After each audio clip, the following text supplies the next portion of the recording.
नमस्कार, सुप्रभात, स्वागत अभिनंदन आप सभी का सब रंग कार्यक्रम में। मित्रों, करने कुछ बात आपके संग लेकर आए हैं हम सब रंग। सब रंग में कुछ खास बातें हम करते हैं जो बहुत ही जीवन के लिए आवश्यक हैं। और उनमें सबसे खास बात जो मुझे लगती है मित्रों, वो है हमारे विचारों की बात। क्योंकि कहते हैं ना कि जैसे विचार होते हैं वैसे ही व्यक्ति के कर्म होते हैं, और जैसे कर्म होंगे वैसा ही फल प्राप्त होगा। हम अपने जीवन को बेहतरीन देखना चाहते हैं, सर्व सुख सुविधाओं से संपन्न देखना चाहते हैं, किसी प्रकार की परेशानी नहीं देखना चाहते और सफलता की बुलंदियों में अपने आप को देखना चाहते हैं।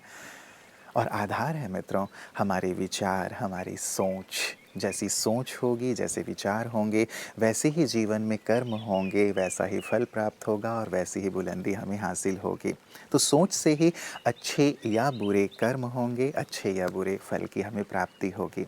इसीलिए अपने मन को रोज सुबह सकारात्मक विचारों से, अच्छे विचारों से भरना नितांत आवश्यक है। और यही कार्य करता है रोज़ का हमारा सुवाक्य, जिसमें हम बहुत ही सुंदर विचार लेकर आते हैं।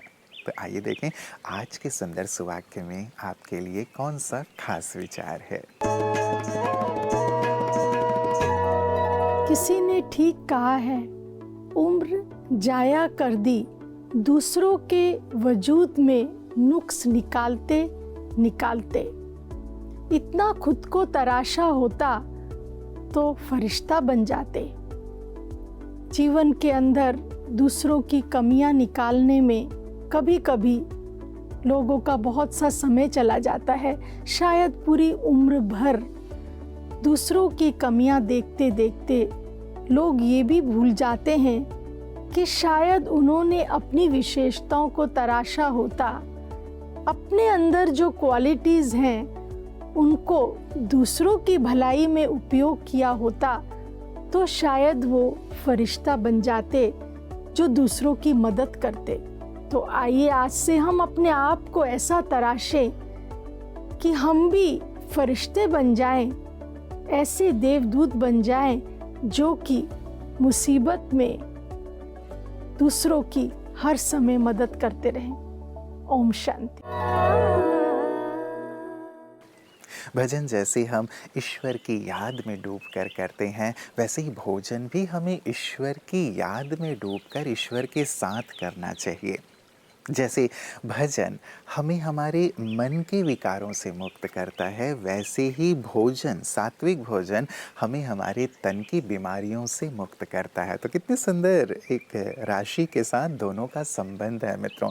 इसीलिए सुवाक्य में हम मन की सुंदर बात करते हैं और आपकी सेहत आपके हाथ में। हम रोज़ ही आपके तन की तंदुरुस्ती के लिए कुछ सुंदर सी बातें लेकर आते हैं। आइए देखें आज इस खास पिटारे में आपके लिए क्या है। कल हमने समझा कि बैलेंस डाइट हमारी बॉडी के लिए क्यों जरूरी है। अब इस न्यूट्रिशन वीक के सफर को आगे बढ़ाते हुए आज हम बात करेंगे प्रोटीन की जरूरत। प्रोटीन को राइटली कहा जाता है बॉडी का बिल्डिंग ब्लॉक। हमारे muscles, skin, hair, nails, enzymes, hormones, सबकी नींव प्रोटीन पर ही टिकी है। Indian council of medical research के अनुसार अडल्ट इंसान को रोजाना लगभग 1 ग्राम प्रोटीन पर केजी बॉडी वेट चाहिए। मतलब अगर किसी का वेट 60 केजी है तो उसे करीब 60 ग्राम प्रोटीन रोज लेना जरूरी है। लेकिन शॉकिंगली इंडिया में लगभग 70% लोग अपनी रोजाना प्रोटीन रिक्वायरमेंट पूरी नहीं कर पाते। यानी शरीर को फ्यूल तो मिल रहा है पर बिल्डिंग ब्लॉक्स अधूरे हैं। प्रोटीन सिर्फ बॉडी बिल्डर्स या जिम जाने वालों के लिए नहीं है। ये बच्चों की ग्रोथ, स्टूडेंट्स की मेमोरी, प्रेग्नेंट विमेन की हेल्थ और बुजुर्गों की इम्यूनिटी सबके लिए इक्वली जरूरी है। प्रोटीन की कमी से मसल्स कमजोर हो जाते हैं, थकान जल्दी होती है, प्रोटीन कम हो तो जख्म भरने में देर लगती है और इम्यूनिटी धीरे धीरे गिरने लगती है। तो चलिए प्रैक्टिकल हो जाए। प्रोटीन कहाँ से मिल सकता है? दाल, चना, राजमा, सोयाबीन, पनीर, मिल्क, कर्ड, नट्स, सीड्स।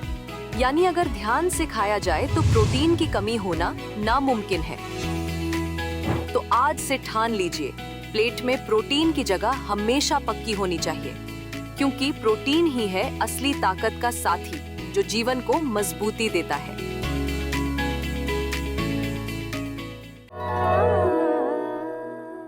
मित्रों, कहते हैं जैसी मन स्थिति वैसी परिस्थिति।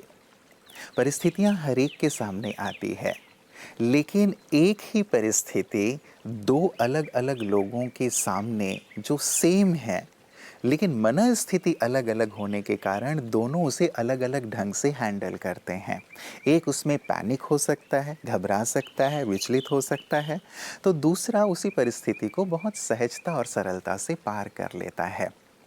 एक बहुत सुंदर सा एग्जाम्पल सुंदर पिचई जी ने दिया, इसी से जुड़ा हुआ। वो एक रेस्तरां में भोजन कर रहे थे।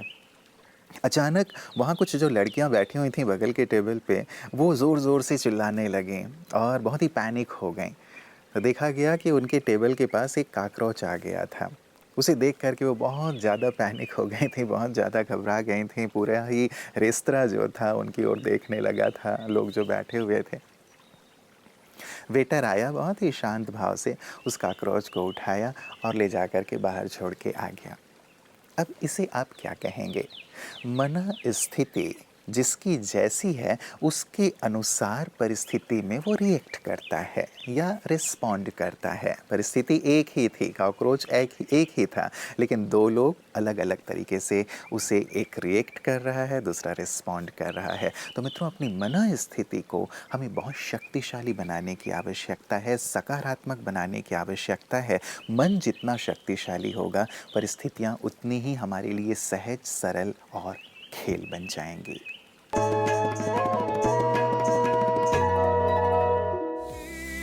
उम्मीद हम पूरा करेंगे, हर कदम आगे बढ़ते रहेंगे।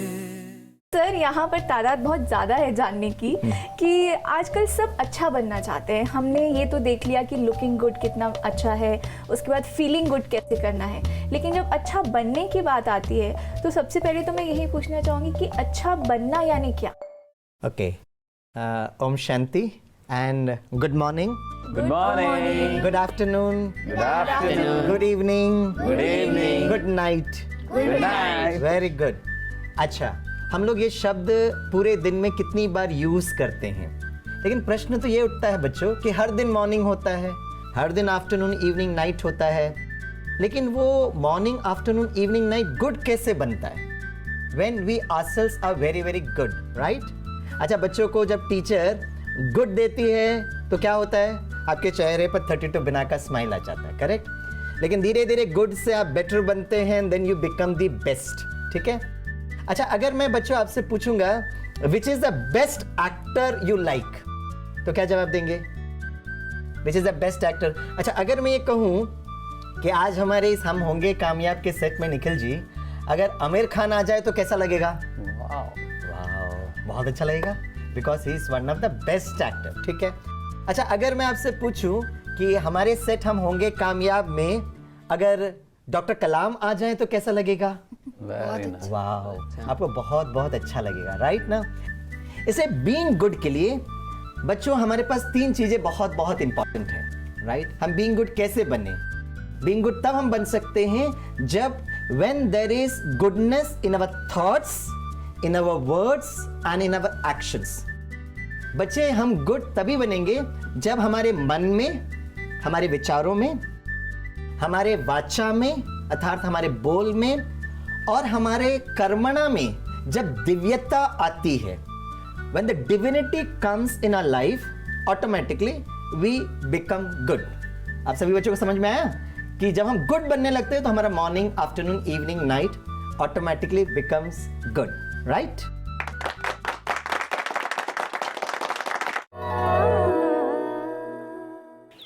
मित्रों, कहीं एक बहुत सुंदर सी बात लिखी हुई थी, और वो बात ये थी कि दुनिया को छोड़िए, पहले आप उस व्यक्ति को खुश कीजिए जिसे आप रोज़ आईने में देखते हैं। जी हाँ, वो बात कर रहे थे हमारी। हम रोज़ ही अपने आप को कितनी बार आईने में देखते हैं? क्या हम स्वयं को खुश रखते हैं? यदि हम खुद को खुश नहीं रखेंगे तो हम औरों को खुशी कैसे देंगे? यदि हम खुद को शांत नहीं रखेंगे तो हम औरों को शांति कैसे प्रदान करेंगे? यदि हम खुद ही बहुत ही हलचल विचलन की स्थिति में हैं, बहुत ही निराश हैं, उदास हैं, हताश हैं, तो हम औरों के जीवन में आशा के रंग कैसे घोलेंगे? सर्व आत्माओं के लिए भगवान के द्वारा दिया गया महाप्रसाद श्रीमद् भगवद गीता का ज्ञान। गीता कहती है यज्ञार्थात कर्मणोन्यत्र लोकोयम कर्म बंधना। बहुत सुंदर वाक्य है, बहुत अर्थपूर्ण भी है। अगर आगे का ले दे, लोकोयम कर्म बंधना, दुनिया में है ही कर्म बंधन, इस लोक में कर्म बंधन ही है। लेकिन कब? गीता कहती है जो कर्म यज्ञ के लिए किया जाए वो कर्म बंधन नहीं बनता, जो कर्म यज्ञार्थ नहीं करते वो कर्म बंधन बन जाता है। कहते जीवन एक यज्ञ है, परमात्मा ने इस यज्ञ में हम सबको अपने जीवन रूपी यज्ञ में कुछ देने, उससे कुछ फल प्राप्त करने के लिए हमें भेजा है। तो इस यज्ञ का पुरुष है, यज्ञ पुरुष है परमात्मा।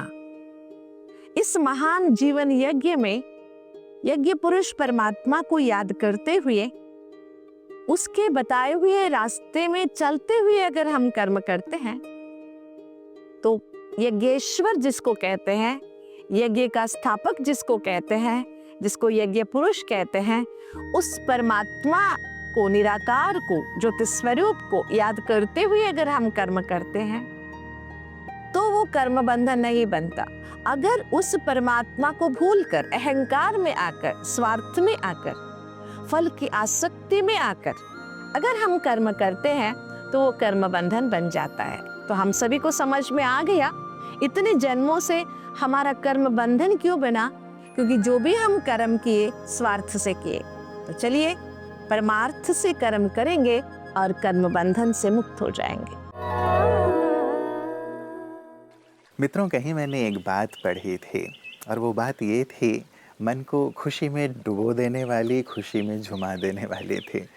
और बात ये सुंदर सी थी कि तुम भगवान के वो करिश्मा हो जो संसार में अन्यत्र और कहीं नहीं। कितनी प्यारी सी बात है ना। हम भगवान की वो रचना है, वो करिश्मा है जो संसार में और कहीं है ही नहीं। क्या आपके जैसा संसार में कोई दूसरा है? ढूंढ के आइए, आपको मिलेगा ही नहीं, क्योंकि ईश्वर की हर रचना अपने आप में अनुपम है। मित्रों, आप यूनिक हैं, आप विशेष हैं, भगवान की खास संतान हैं। लेकिन कई बार हम अपने आप को बहुत ही साधारण या बहुत ही छोटा समझने लगते हैं, औरों से तुलना करने लगते हैं कि उसके पास इतना धन है, इतनी संपदा है, इतनी गाड़ियां हैं, इतने बंगले हैं, उसके बच्चे ऐसे हैं। और ये कंपैरिजन करते करते हम अपने आप को बहुत हीन भाव से भर लेते हैं। कभी भी अपने आप को साधारण या छोटा ना समझें। मित्रों, इस वाक्य को बार बार याद कीजिएगा कि आप ईश्वर की वो करिश्मा है, वो रचना है जो यूनिक है, जो संसार में और कहीं है ही नहीं। सचमुच भगवान गार्बेज नहीं बनाते, लेकिन भगवान ऐसी कृति बनाते हैं जो यूनिक है। तो अपने आप को हम इस सुंदर नशे में रखें, इस सुंदर भाव में रखें कि मैं ईश्वर की संतान हूँ और ईश्वर ने यदि मुझे संसार में भेजा है तो ज़रूर एक सुंदर उद्देश्य देकर भेजा है। मुझे प्रसन्न रहने के लिए भेजा है, संसार को कुछ देने के लिए भेजा है, संसार में कुछ करने के लिए भेजा है। और मैं निश्चित रूप से उस कार्य को अवश्य करूँगा, ईश्वर की मदद से, ईश्वर के साथ से। तो इस सुंदर भाव के साथ, इस सुंदर चिंतन के साथ आज अपना दिवस बिताइएगा। आपका दिवस और जीवन दोनों ही मंगलमय हो, इन्हीं शुभकामनाओं के साथ। नमस्कार। ओम शांति।